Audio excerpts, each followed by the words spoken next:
Hello and welcome everyone to another episode of Game Vortex. Today I'm gonna be reviewing Star Wars Rogue One. This is a spoiler-free review, obviously. I just came out of the cinema, wanted to see it a bit earlier, but I had to wait until I had a bit of a free time from work. So what do I think about this movie in general? I'll try to keep everything to the minimum without giving away too much of a story. Obviously no endings, no nothing like that. So this is, first of all, probably my second favorite Star Wars movie ever. It was interesting to see them to take this approach. This is the first Star Wars story, basically a standalone spin-off story that will fit somewhere between episode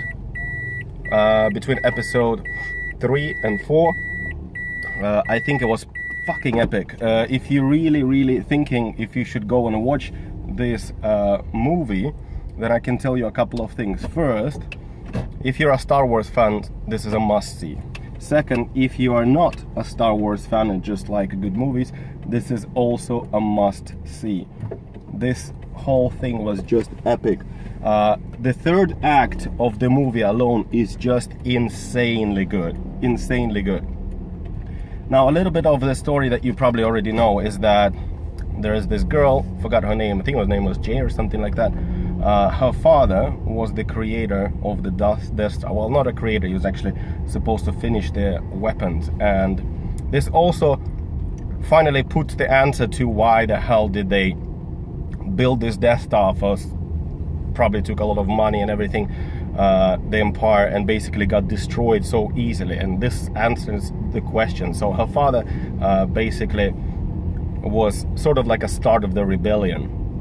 He was working on the weapons for the Death Star, and he created basically like a flaw in it.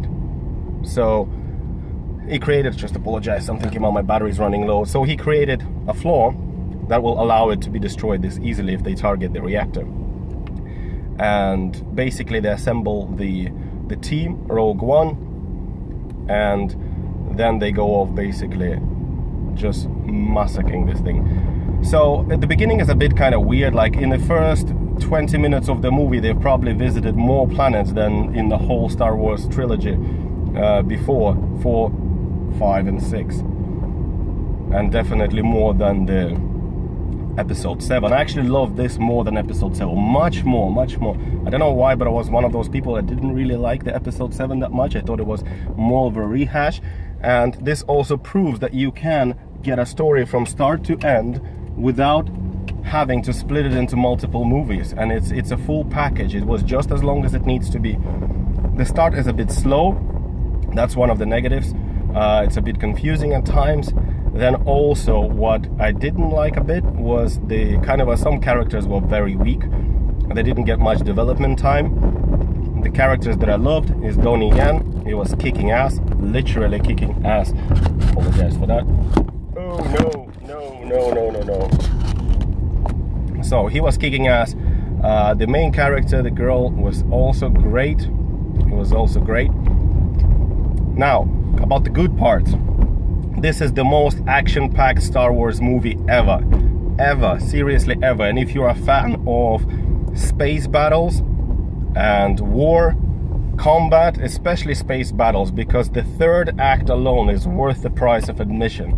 It's just epic. I wasn't expecting it to be like that.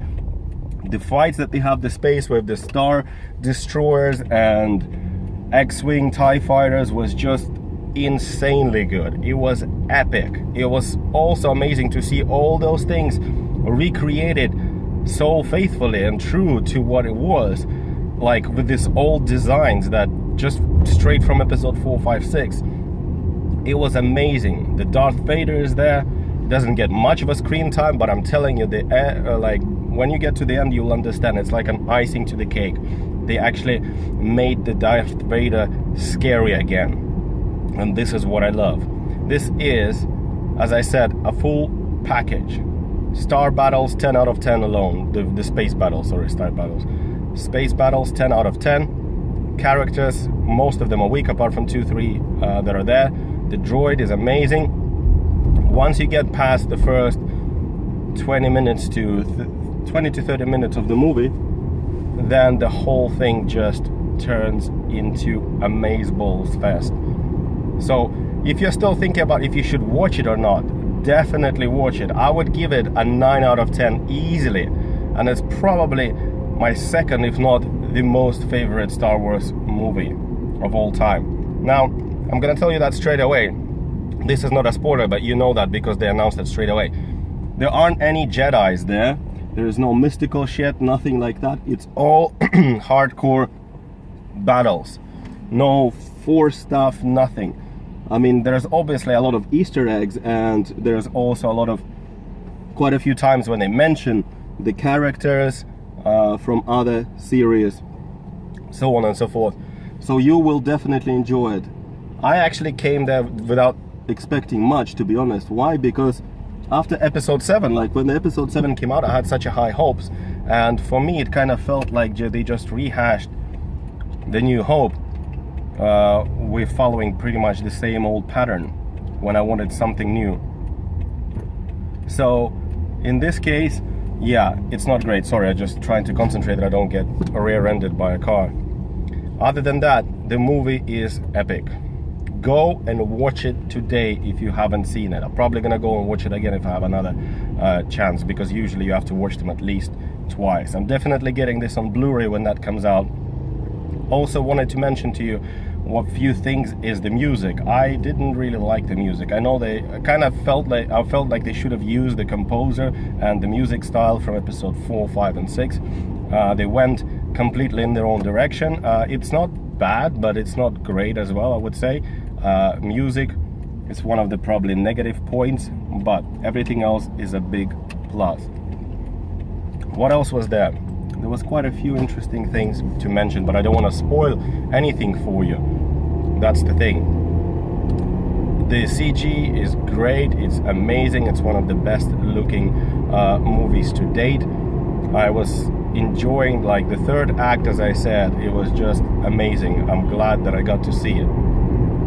So if you watch the movie, please let me know what do you think about the movie, and where would you rank it amongst the Star Wars movies?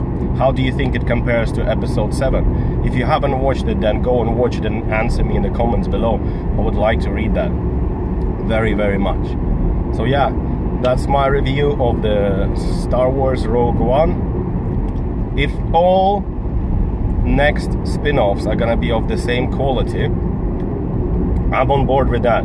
I'm on board with that, because for me this is exactly scratched the itch that I wanted. I love the Jedi setting, but I was quite skeptical how it's gonna work without any kind of Force powers and Jedis, and it worked perfectly. It was interesting. It had me on the edge of my seat sometimes. I mean, yes, there are some things they can probably see straight away, but there's a couple of twists that you will not probably expect, or you hope won't happen, but they will. They will. Whatever you think it's a good or a bad way, it's I mean, entirely on your decision. So yeah, thank you very much for watching, and I'll see you everybody on the next episode of Game Vortex. Peace.